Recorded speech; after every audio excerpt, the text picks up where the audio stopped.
नमस्कार, मैं हेमंत बघेल आप सभी का बहुत बहुत स्वागत करता हूं अपनी इस YouTube चैनल में। भारत के इतिहास से बार बार पूछे जाने वाले इंपॉर्टेंट क्वेश्चंस पर हम लोग डिस्कशन कर रहे थे। मैं जो हूं 10 क्वेश्चन लेता हूं और प्रत्येक क्वेश्चन को डिटेल में एक्सप्लेन करता हूं, तो आप लोग वीडियो को आखिर तक देखिएगा और जितने भी क्वेश्चंस हैं उनको सॉल्व करने की कोशिश करिएगा और मुझे कमेंट करके बताइएगा कि आपसे कितने क्वेश्चन सॉल्व हुए हैं। तो चलिए हम लोग पहला क्वेश्चन देख लेते हैं। पहला क्वेश्चन है, हड़प्पा कालीन स्थलों में से अभी तक किस धातु के साक्ष्य प्राप्त नहीं हुए हैं? तो सिंधु घाटी सभ्यता से संबंधित प्रश्न है। सिंधु घाटी सभ्यता का सर्वाधिक उपयुक्त नाम हड़प्पा सभ्यता है, तो इसीलिए मैंने यहाँ पर हड़प्पा कालीन इस शब्द का प्रयोग किया है। तो हड़प्पा कालीन स्थलों में अभी तक कौन सा धातु प्राप्त नहीं हुआ है, ये आप लोगों को बताना है। वैसे क्वेश्चन काफी सिंपल है। तो तांबा मिला है, यहाँ से कांसा भी मिला है, स्वर्ण भी मिला है, लेकिन लौह अयस्क का अभी तक कोई भी साक्ष्य नहीं मिला है। अगर हमारे भारतीय उपमहाद्वीप में लोहे के प्रयोग की बात करें तो ये लगभग 1000 ईसा पूर्व पहले लोहे के विषय में मानव को ज्ञान हुआ, जबकि ये जो सिंधु घाटी सभ्यता है, हड़प्पा सभ्यता, ये तो लगभग 3000 ईसा पूर्व के आसपास अस्तित्व में रही। तो उस समय लोहे के बारे में तो जानते ही नहीं रहे होंगे ना, क्योंकि उसके 2000 साल बाद तो लोहे का खोज हुआ। तो लोहे के बारे में कोई जानकारी नहीं मिलती है, या इसको हम लोग बोल सकते हैं कि जो हड़प्पा वासी थे वो लोग लोहे से परिचित नहीं थे। बाकी वो लोग तांबा वगैरह को जानते थे। जो तांबा है ना, इससे बना हुआ काफ़ी कुछ मिला है, जैसे कि रोपड़ जो कि पंजाब में है, सतलज नदी के तट पर, तो वहाँ से तांबे की एक कुल्हाड़ी प्राप्त हुई है। लोथल से तांबे की बैल की मूर्ति प्राप्त हुई है। कालीबंगा से तांबे का वृषभ मिला है। इसके अलावा और भी बहुत सारी चीज़ें तांबे से बनी हुई मिली है। तो ये लोग तांबे से परिचित थे, तांबा। और ये लोग तांबा कहाँ से लाते थे? तो जो राजस्थान में जो खेतड़ी है वहां से इनको तांबा मिलता था। इसके अलावा पाकिस्तान का जो बलूचिस्तान प्रांत है वहां से भी इनको तांबे की प्राप्ति होती थी। तो तांबा से ये लोग परिचित थे। अगर हम लोग बात करें कांसा, तो कांसा का भी ये लोग प्रयोग करते थे। मोहनजोदड़ो से एक कांस्य प्रतिमा प्राप्त हुई है, नृत्यरत स्त्री की प्रतिमा, मतलब कि कांस्य धातु से बनी एक प्रतिमा प्राप्त हुई है। किसकी प्रतिमा? एक स्त्री की, जो कि नृत्य कर रही है, और वह स्त्री कैसी है? नग्न है। तो काफी बार पूछा गया है कि नृत्यरत कांस्य प्रतिमा कहाँ से मिला है, जो कि नग्न स्त्री की प्रतिमा है, तो ये मोहनजोदड़ो से मिला है, कांसा का बना हुआ है। इसके अलावा कांस्य से बनी अन्य कई सारी चीजें प्राप्त हुई है। तो कांसा से भी ये लोग परिचित थे। स्वर्ण, सोना से भी ये लोग परिचित थे, सोना का भी ये लोग प्रयोग करते थे। और चांदी का भी ये लोग प्रयोग करते थे, सोना का, चांदी का। और ये जो है स्वर्ण चांदी ये लोग ईरान अफगानिस्तान से मंगाया करते थे। इसके अलावा जो दक्षिण भारत है वहाँ से भी ये लोग जो है, अच्छा, जो सोना है ना वो स्पेशली अफगानिस्तान, फारस मतलब ईरान और दक्षिण भारत। चांदी जो है ईरान और अफगान, दक्षिण भारत नहीं है चांदी, ध्यान रखेंगे। दक्षिण भारत सोना के लिए जाना जाता था। वहीं टीन जो धातु है वो अफगानिस्तान और फारस से आता था। मतलब ये लोग बहुत सारे धातुओं के विषय में जानते थे, तो लोहे के बारे में बस नहीं जानते थे। अगला क्वेश्चन देखते हैं, ये भी काफी सरल क्वेश्चन है। संभवतः हड़प्पावासी किस जानवर से परिचित नहीं थे? तो हड़प्पा के लोग किस जानवर से परिचित नहीं थे? देखो, हाथी को जानते थे, बैल के विषय में भी जानते थे, गेंडा के विषय में भी जानते थे। मतलब कि ऐसे कुछ साक्ष्य मिले हैं जिससे पता चलता है कि ये लोग इन जानवरों से परिचित थे। लेकिन घोड़ा से रिलेटेड काफी कम सामग्री मिली है, और जितना सामान मिला है वो संदेहास्पद लगता है। तो इसी कारण इतिहासकारों का मानना है कि हड़प्पावासी घोड़ा से परिचित नहीं रहे होंगे, ऐसा बोला जाता है। बाकी जो वैदिक कालीन आर्य थे वो लोग तो भाई घोड़े के बिना उनका काम ही नहीं चलता था। घोड़े के वो लोग रथ वगैरह बनाते थे। घोड़ा जो है ट्रांसपोर्टिंग के लिए भी वो लोग यूज करते थे। लेकिन जो हड़प्पावासी थे वो लोग घोड़े से परिचित नहीं थे, ध्यान रखेंगे इस चीज को। अच्छा, जो हाथी है, बैल है, गेंडा है, इन सब का ना जो मुहरे प्राप्त हुई है ना, सिंधु घाटी सभ्यता से रिलेटेड जो मुहरे मिली है, जो सील ठप्पा वाला मुहरे, तो उसमें हाथी, गेंडा, भैंस, एक श्रृंगी सांड, बैल, हिरण, बकरी, ये सब का जो है चित्र उत्कीर्ण है। तो इससे पता चलता है कि ये लोग इन जानवरों से भली भांति परिचित थे। लेकिन घोड़े के विषय में ऐसी कोई विशेष जानकारी नहीं मिलती है, लेकिन फिर भी कुछ स्थानों पर घोड़े की कुछ मृण मूर्तियां प्राप्त हुई है, जैसे कि मोहनजोदड़ो से कुछ मृण मूर्तियां प्राप्त हुई है। लोथल से 3 मृण मूर्तियां प्राप्त हुई है। इसके अलावा सूरकोटदा जो कि गुजरात में है, वहां से तो घोड़े की अस्थियां प्राप्त हुई है। लेकिन इतिहासकारों का मानना है कि ये जो घोड़े की अस्थियां जो कि सूरकोटदा से प्राप्त हुई है, ये सिंधु काल की नहीं है। मतलब कि जो सिंधु घाटी सभ्यता का जो पीरियड था, जो काल था, उस काल की नहीं है, उससे भी काफी पुराना है। मतलब कि काफी पहले वहां पर दफन हुआ होगा, बाद में उसी में फिर सूरकोटदा में वो नगर स्थापित हुआ होगा, तो वो पहले का है ऐसा बोला जाता है। इसके अलावा धौलावीरा जो कि गुजरात है, यहां से भी घोड़े की कुछ मृण मूर्तियां प्राप्त हुई है, लेकिन ये काफी कम है। मतलब कि बहुत बड़ी संख्या में नहीं मिला है। मतलब बाहर से जो व्यापारी यहाँ आते रहे होंगे, मोहनजोदड़ो में, हड़प्पा में, लोथल में, तो वो अपने साथ घोड़ा वगैरह लेकर के आते रहे होंगे, तो इन्होंने देखा होगा। लेकिन इस चीज का उपयोग कैसे करना है, क्या काम आता है, ये उनको नहीं मालूम रहा होगा। ये लोग जो है उसका उपयोग नहीं करते थे। ये चीज आप लोग ध्यान में रखेंगे। तो घोड़ा और पीछे वाला जो प्रश्न था लोहा, इन 2 चीजों से ये लोग परिचित नहीं थे। अगला क्वेश्चन है ऋग्वेद में कितने सूक्त हैं? सरल क्वेश्चन है काफी। आज मैंने थोड़े से सरल क्वेश्चन लिए हैं, लेकिन एक्सप्लेन करेंगे उससे रिलेटेड और क्या क्या क्वेश्चन बन सकता है वो सब चीज को देखेंगे। तो देखो कितने सूक्त हैं, तो 1028 सूक्त हैं। ऋग्वेद में कितने सूक्त हैं? 1028 सूक्त। देखो ऋग्वेद जो कि 4 वेदों में से सबसे पहला वेद है।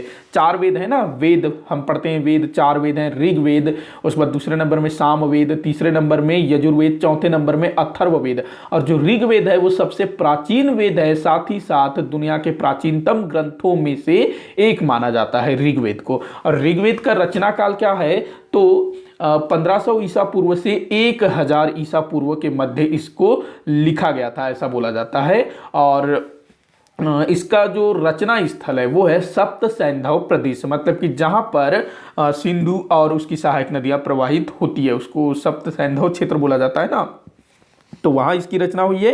तो 1028 सूक्त है। और ये जो ऋग्वेद है ना, ये 10 मंडलों में बटा हुआ है, 10 मंडल में बटा हुआ है, और 1028 सूक्त। और ये जो 10,552 है, ये श्लोक हैं, इसमें 10,552 श्लोक हैं। अगर हम 24,000 को देखें ना, 24,000 की संख्या को, तो रामायण जो प्रभु श्री रामचंद्र जी की कथा है ना, सीता माता लक्ष्मण भैया, तो इसमें रामायण में 24,000 श्लोक हैं। रामायण में 24,000 श्लोक। वहीं 1 लाख, ये 1 लाख ही है ना, इकाई सैकड़ा, हाँ 1 लाख है। तो जो 1 लाख है ये महाभारत में 1 लाख श्लोक हैं। तो ये चीज भी आप लोग ध्यान में रखेंगे। थोड़ा सा हम लोग ऋग्वेद के बारे में कुछ और चीजें देख लेते हैं। 1028 सूक्त है, 10 मंडलों में बटा हुआ है, 10,552 ऋचाएं हैं। अच्छा, ये जो ऋचाएं या फिर श्लोक ना, जो 10,552, कहीं पर 10,580 भी बोला जाता है, मतलब थोड़ा सा ऊपर नीचे होता रहता है, तो इसमें आप लोग कंफ्यूज मत होइएगा। 11 बालखिल्य, ये भी काफी बार पूछा गया है, कितने बालखिल्य हैं, तो 11 बालखिल्य हैं। किसमें? ऋग्वेद में। हिंद यूरोपीय भाषा परिवार से संबंधित प्रथम रचना इसको माना जाता है। हिंद यूरोपीय मतलब कि जो आर्य भाषा परिवार का जो ग्रंथ है ना, वो सबसे पहला ग्रंथ है, इसको माना जाता है। एक ईरानी ग्रंथ है जेद अवेस्ता, ईरानी मतलब फारसी ग्रंथ है जेद अवेस्ता। तो जेद अवेस्ता से ऋग्वेद काफी कुछ साम्यता रखता है। ऐसा माना जाता है कि इसी समय जेद अवेस्ता की भी रचना हुई थी। तो ये तमाम बातें आप लोग ध्यान रखेंगे। आगे बढ़ते हैं, अगले क्वेश्चन को देखते हैं। महात्मा बुद्ध को किस स्थान पर निर्वाण की प्राप्ति हुई थी? तो देखो, महात्मा बुद्ध जी, निर्वाण मतलब उनकी मृत्यु कहां पर हुई थी, तो पावा बोल रहा है। पावा में ना जो महावीर स्वामी जी थे, उनको निर्वाण प्राप्त हुआ था पावा में। लुम्बिनी की बात करूं तो यहां पर तो महात्मा बुद्ध जी का जन्म हुआ था ना, लुम्बिनी जो कि नेपाल की तराई में है, कपिलवस्तु गणराज्य में, तो यहां तो महात्मा बुद्ध जी का जन्म हुआ था। बोधगया भी बड़ा इंपॉर्टेंट जगह है। बोधगया में ही निरंजना नदी के तट पर पीपल वृक्ष के नीचे महात्मा बुद्ध को ज्ञान की प्राप्ति हुई थी 35 वर्ष की आयु में।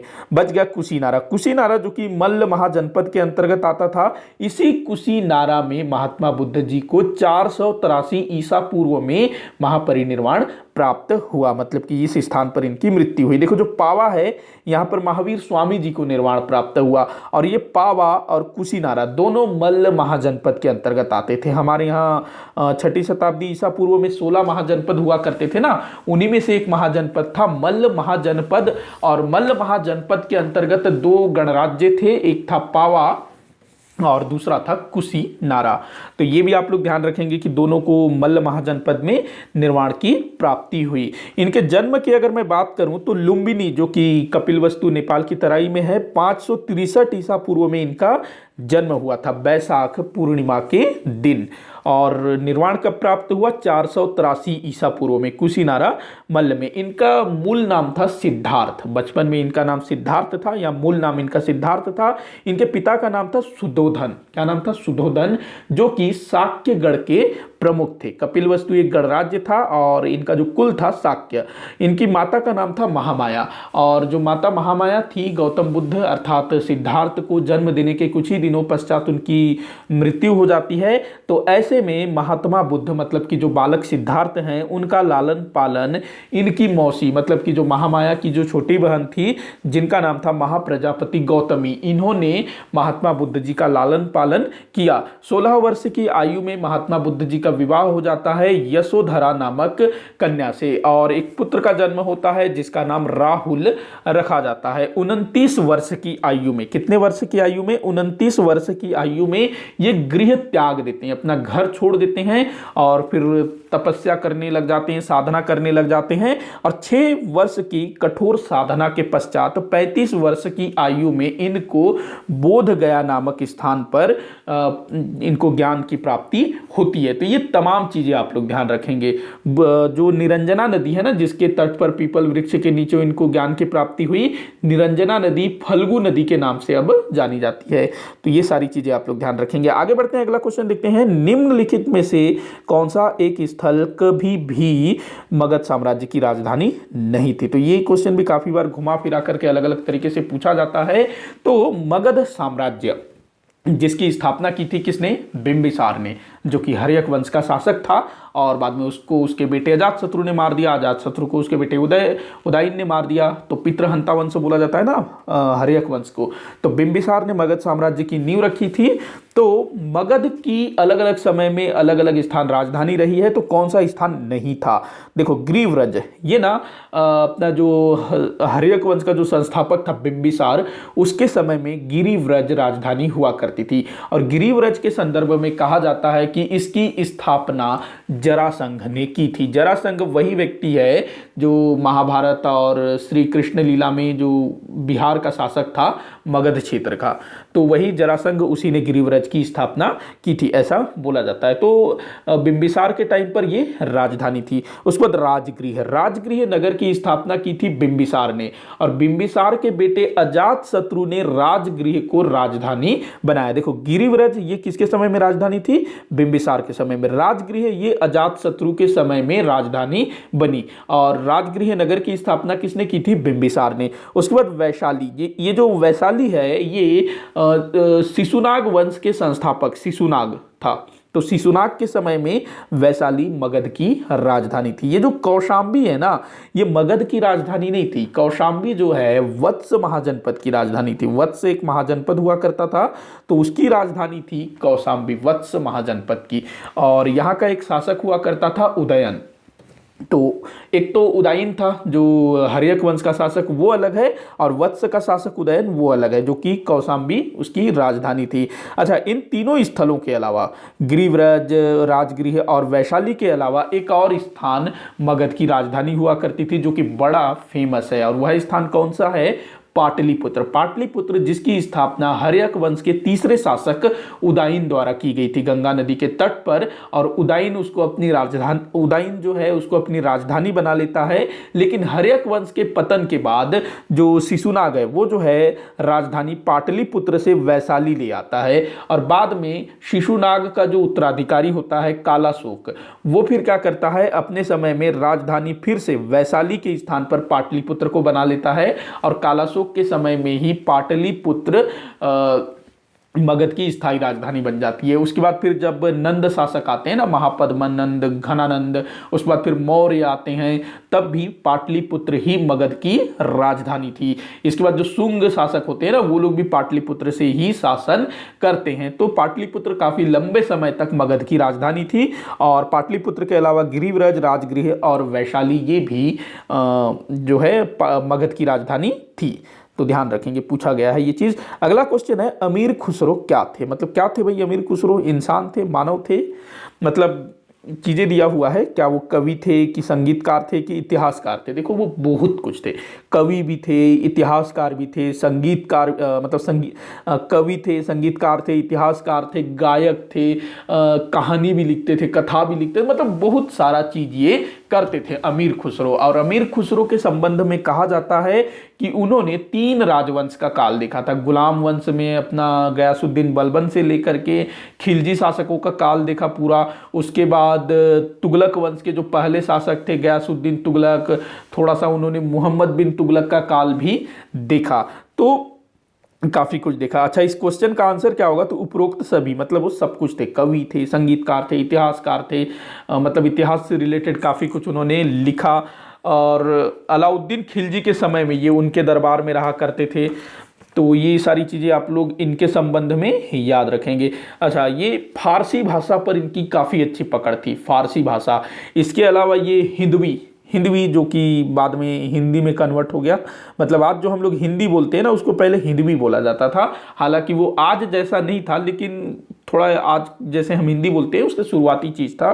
तो हिंदवी भी ये काफ़ी अच्छे से बोलते थे और हिंदवी में इन्होंने रचनाएं लिखी है। निजामुद्दीन औलिया जो सूफी संत थे ना, जिन्होंने गयासुद्दीन तुगलक को बोला कि भाई दिल्ली अभी दूर है, तो निजामुद्दीन औलिया इनके गुरु थे। मतलब ये निजामुद्दीन औलिया के शिष्य थे, ध्यान रखना।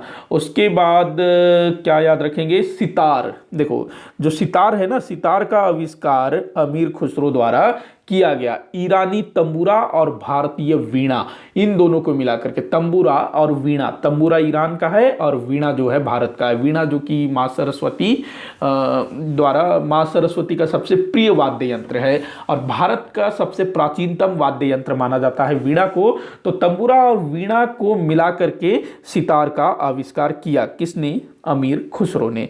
इसको आप लोग ध्यान रखेंगे। अच्छा, अमीर खुसरो को ना गयासुद्दीन बलबन के समय में मंगोलों ने किडनैप कर लिया था। मतलब किडनैप नहीं किया था, उसको बंदी बना लिया था। क्योंकि जो अमीर खुसरो था ना, वो पश्चिमोत्तर भारत में जो बलबन का जो बेटा उस तरफ रह रहा था पश्चिमोत्तर भारत में, तो उसके साथ रहता था अमीर खुसरो। और पश्चिमोत्तर भारत में मंगोलों के आक्रमण का भय सदैव बने रहता था। तो मंगोल आक्रमण करते हैं और बलबन का जो बेटा है वो मारा जाता है मंगोलों के हाथों और अमीर खुसरो को वो लोग कैद कर लेते हैं। लेकिन अमीर खुसरो जैसे तैसे वहां से बच के भाग निकलने में कामयाब हो जाते हैं। तो ये भी आप लोग ध्यान में रखेंगे। आगे बढ़ते हैं, अगला क्वेश्चन देखते हैं। सवाई राजा जयसिंह ने किन स्थानों पर वेधशालाओं का निर्माण करवाया? सवाई राजा जयसिंह कौन थे भाई? सवाई राजा जयसिंह तो ये थे आमेर के राजा थे। आमेर वही वाला आमेर जो राजा भारमल थे ना, जिन्होंने अपनी बेटी हरकाबाई का विवाह अकबर के साथ करवा दिया था। बाद में उनके जो बेटे थे भगवान दास, उनके पोते थे मानसिंह, वो सब जो है अकबर के यहाँ पर सेवा किया करते थे। और बाद में फिर जो भगवान दास थे, उनकी जो बेटी थी, उनका विवाह फिर किसके साथ हुआ था? जहांगीर के साथ हुआ था, सलीम के साथ हुआ था। तो जो आमेर के जो शासक थे, जो कि कछवाहा वंश के थे, तो ये लोग जो है मुगलों के काफी विश्वास पात्र थे। औरंगजेब के समय में राजा जयसिंह था, मिर्जा राजा जयसिंह, जो कि छत्रपति शिवाजी महाराज के विरुद्ध भेजा गया था और छत्रपति शिवाजी महाराज के साथ उसने संधि की थी। कौन सी संधि थी? पुरंदर की संधि 1665 में। और बाद में इसी कछवाहा वंश में शासक हुआ सवाई राजा जयसिंह, जिसको कि जयसिंह द्वितीय भी बोला जाता है। क्योंकि जो जयसिंह प्रथम था वो औरंगजेब के समय शिवाजी महाराज वाला, पुरंदर की संधि वाला, वो जयसिंह प्रथम। और ये जो है जयसिंह द्वितीय, जिसको कि सवाई राजा जयसिंह के नाम से जाना जाता है। तो इसने ना कुछ स्थानों पर वेधशालाओं का निर्माण करवाया। देखो ये बड़ा ही विद्वान शासक था काफ़ी मतलब अच्छा था। तो इसने वेधशालाओं का निर्माण करवाया। वेधशाला क्या होता है, तो जो खगोल है, मतलब कि जो आसमान है ना, उसका रिसर्च वगैरह करने के लिए तो उसका इसने निर्माण करवाया था। तो कहाँ कहाँ निर्माण करवाया था, एक तो जयपुर में करवाया था। अच्छा, जो जयपुर शहर है ना, जिसको गुलाबी शहर बोला जाता है, पिंक सिटी, इसकी स्थापना सवाई राजा जयसिंह ने की थी। जो आमेर है ना, आमेर तो अब है नहीं, उसी आमेर के आसपास ही ये जयपुर नगर बसा हुआ है। जो आज का जो जयपुर है ना, वहीं पर कछवाहा शासक शासन करते थे। तो इसी ने जयपुर नगर की स्थापना की थी और वहाँ वेधशाला बनवाया था। इसके बाद दिल्ली में भी वेधशाला है, मथुरा में भी है, आगरा में भी और बनारस में भी। लेकिन आज के समय में ना सिर्फ दिल्ली और जयपुर में ही वेधशाला बचा हुआ है, उसका कुछ अवशेष, बाकी स्थानों पर पूरा बर्बाद हो चुका है। तो इन 5 स्थानों पर इसने वेधशालाओं का निर्माण करवाया। ग्वालियर में नहीं करवाया था, तो ये नहीं होगा, तो इसको आप लोग ध्यान रखिएगा। अच्छा, जो सवाई राजा जयसिंह था ना, इसी के कहने पर, इसी के अनुरोध पर 19 तो सवाई राजा जयसिंह के ही अनुरोध पर 1720 में जो उस समय के मुगल बादशाह थे मोहम्मद शाह रंगीला, उसने जो जजिया कर, जो कि गैर मुसलमानों पर लगाया जाता था और विशेष जो टारगेट होते थे वो हिंदू होते थे, तो सवाई राजा जयसिंह के अनुरोध पर 1720 में मोहम्मद शाह रंगीला ने इस जजिया कर को समाप्त कर दिया। और इसके बाद फिर कभी किसी भी मुगल बादशाह ने जजिया कर नहीं लगाया। देखो, लगाने लायक भी नहीं रहे, वो लगाते कहाँ से। तो ये बिल्कुल अंतिम रूप से मोहम्मद शाह रंगीला के टाइम पर जजिया कर हटाया गया और इसमें सवाई राजा जयसिंह का विशेष योगदान था। एक और चीज याद रखेंगे, सवाई राजा जयसिंह के संबंध में कहा जाता है कि इन्होंने 2 अश्वमेध यज्ञ करवाया था। तो कहीं मैंने पढ़ा था, किसी पेपर में क्वेश्चन आया था शायद, कि आधुनिक भारत के किस शासक ने अश्वमेध यज्ञ करवाया था, तो सवाई राजा जयसिंह ने। ये 2 बार इन्होंने करवाया था। तो ये चीज भी आप लोग ध्यान में रखिएगा। अगला क्वेश्चन हम लोग देखते हैं। अच्छा, आंसर क्या होगा, ये 4 नंबर को छोड़ के सब, मतलब 1 2 कौन सा आंसर होगा यार, 1 2 3 5 6, 1 2 3 5 6, ये आपका आंसर होगा। 1 2 3, शायद ये आंसर होना है। यहाँ जो 5 2 बार लिखा गया है ना, चलिए कोई नहीं, बाकी मैंने तो बता दिया, क्वेश्चन विलोपित हो गया, ये समझ लीजिएगा। अगला क्वेश्चन देखते हैं, निम्न पर विचार कीजिए। तो कुछ कथन दिए हुए हैं, देख लेते हैं। अकबर ने 1577 में दिल्ली में टकसाल स्थापित किया। टकसाल क्या होता है, टकसाल जहां पर सिक्के ढाले जाते हैं उसको बोला जाता है टकसाल। तो जो मुगल बादशाह अकबर, उसने 1577 में दिल्ली में एक टकसाल स्थापित किया। जी हाँ, बिल्कुल सही है। अगला दिया है, चांदी का रुपया मुगल कालीन अर्थव्यवस्था का आधार थी। मतलब कि मुगल कालीन जो भी अर्थव्यवस्था है, व्यापार वाणिज्य, उसमें चांदी के रुपये का बड़ा योगदान था, ये बोल रहा है, तो बिल्कुल सही है। अगला दिया है, अकबर के समय तांबे का टका दाम में बदल गया। तांबे का टका, देखो जो तांबे का टका था ये सल्तनत काल में चलता था, और जो इल्तुतमिश था उसने चांदी का टका और तांबे का जीतल शुरू किया था। ये चीज भी आप लोग ध्यान रखेंगे। और फिर जो टका है, तांबे का टका, ये सल्तनत काल में बहुत चलता था, और मुगल काल में, अकबर के समय में, ये जो तांबे का टका है ये दाम में बदल गया। मतलब कि वही था, लेकिन वो टका के स्थान पर उसको जो है दाम के नाम से जाना जाने लगा। बाकी जो बंगाल जो क्षेत्र है ना, वहां पर टका ही चलता था। आज भी शायद उधर टका ही बोला जाता है, क्या बताइएगा। हाँ, टका बोलते हैं ना। अगला देखते हैं हम लोग। अच्छा, तो ये भी सही है, तीनों कथन यहाँ पर सही हैं, तो तीनों यहाँ पर सही होगा। 1 2 3 आपका राइट आंसर होगा। एक चीज आप लोग ध्यान रखिएगा कि मुगल काल में ना 3 प्रकार के सिक्के चलते थे, 3 प्रकार की मुद्राएं होती थी। एक होता था सोने की मुहर, मुहर जिसको बोलते हैं ना, वो सोने की मुहर होती थी। मुहर मतलब वो सील लगाने वाला मुहर नहीं, ये सिक्का होता था, जो सोने का जो सिक्का होता था उसको मुहर बोला जाता था, सोने के सिक्के को। चांदी का जो सिक्का होता था उसको रुपया बोला जाता था, चांदी के सिक्के को क्या बोलते थे, रुपया। और जो तांबे का जो रुपया होता था, सिक्का होता था, उसको बोला जाता था दाम अथवा पैसा। तो ये जो रुपया है, पैसा है, ये जो है इसी समय से शुरू हुआ था। वैसे जो रुपया है वो शेर शाह सूरी के टाइम पर शुरू हुआ था, और उसी चीज को मुगलों ने भी अपना लिया था। तो सोने का मुहर, चांदी का रुपया और तांबे का दाम अथवा पैसा। और जो तांबे का टका था वो दाम में बदल गया था, और चांदी का जो रुपया था वो जो है मुगल अर्थव्यवस्था का आधार था। देखो ध्यान रखना, सोने का मुहर नहीं, चांदी का जो रुपया था ना, जो बीच वाला, मतलब जो सोने का जो मुहर है वो तो भाई बहुत ज़्यादा महंगा होता रहा होगा ना, उसका तो चेंज भी नहीं मिलता रहा होगा उस टाइम पे। और जो चांदी का जो रुपया है वो आम जनता भी उसका उपयोग करती रही होगी, तो वही जो है मुगल अर्थव्यवस्था की आधार था। अगला क्वेश्चन देखते हैं, आखिरी है इस वीडियो का। कौन सा कथन सत्य है? तो कुछ कथन दिया हुआ है, देख लेते हैं क्या है। पहला बोल रहा है H.W. नेविल्सन स्वदेशी आंदोलन के समय पत्रकारिता की थी। स्वदेशी आंदोलन कब हुआ था? स्वदेशी आंदोलन तो 1905 में हुआ था ना स्वदेशी आंदोलन। मेरे ख्याल से कोई क्वेश्चन छूटा क्या? अच्छा, 8 के बाद सीधा 9 आ गया ना। माफ़ी चाहूँगा, मैंने शायद इसमें एक क्वेश्चन कम कर दिया। चलिए कोई नहीं, आगे मैं अगले वाले वीडियो में ऐड कर लूँगा।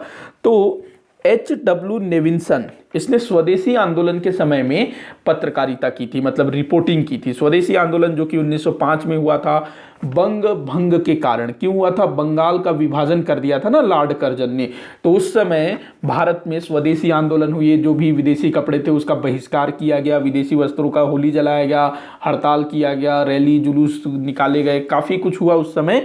तो जो H.W. नेविल्सन जो कि एक ब्रिटिश पत्रकार था, अंग्रेज था, ये ब्रिटिश पत्रकार था, तो इसने इस टाइम पर पत्रकारिता की थी। तो ये बिल्कुल सही है। अगला दिया है वेब मिलर गांधी जी के दांडी यात्रा के समय साथ थे। देखो ये भी सही है। जो वेब मिलर है ना, एक अमेरिकी पत्रकार था, और ये जो है महात्मा गांधी जी द्वारा जो आंदोलन चलाया जा रहा था उस समय, सविनय अवज्ञा आंदोलन, तो उसको कवर करने के लिए भारत आए हुए थे। हालांकि उनको मालूम नहीं रहा होगा कि इस तरह का कोई आंदोलन होना है, लेकिन वो यहाँ पर रिपोर्टिंग करने के लिए आए हुए थे, और उसी समय में फिर ये सारा कुछ हो गया। तो पूरा जो दांडी यात्रा है ना, उसको इन्होंने कवर किया था, रिपोर्टिंग की थी। आप लोग दांडी यात्रा का अगर फोटो वगैरह देखते होंगे तो उसमें एक अंग्रेज भी आप लोगों को दिखता होगा। वैसे तो बहुत सारे अंग्रेज दिखते होंगे, तो एक जो थे, जो महात्मा गांधी जी के काफ़ी क्लोज थे, तो वो यही वेब मिलर थे, जो कि एक अमेरिकी पत्रकार थे। उसके बाद अगला दिया है लुई फिशर ने गांधी जी की जीवनी लिखी। ये भी बिल्कुल सही है। और लुई फिशर का संबंध ना भारत छोड़ो आंदोलन के समय से था। देखो जो लुई फिशर थे, ये भारत छोड़ो आंदोलन, मतलब कि जिस समय द्वितीय विश्व युद्ध चल रहा था उसी समय ये भारत आए हुए थे, और फिर महात्मा गांधी जी द्वारा भारत छोड़ो आंदोलन शुरू किया जाता है। तो उस समय ये थे महात्मा गांधी जी से ये काफ़ी मिलते जुलते थे, और महात्मा गांधी जी की जीवनी इन्होंने लिखी है, लुई फिशर। तो ये चीज़ आप लोग ध्यान रखेंगे, ये भी बिल्कुल सही है। तो आज का जो वीडियो यहीं पर समाप्त होता है। वैसे मैंने एक क्वेश्चन जो है कम ले लिया, मतलब 9 क्वेश्चन लिया, 8 के बाद सीधा 10, माफ़ी चाहूँगा। अगले वाले क्वेश्चन में मैं इसकी भरपाई कर दूंगा, एक क्वेश्चन एक्स्ट्रा ले लूँगा। तो आज का वीडियो यहीं पर समाप्त होता है। आप लोग मुझे बताइएगा, कहीं भी अगर कोई डाउट होता है या फिर कुछ भी हो, आप लोग मुझे कमेंट करके जरूर बताइएगा, ताकि मैं उसको सॉल्व कर सकूं। वीडियो को जितना हो सके उतना आप लोग शेयर कर दिया करिएगा, वीडियो को लाइक करिएगा, चैनल को सब्सक्राइब करिएगा। वीडियो को आखिर तक देखने के लिए बहुत बहुत धन्यवाद।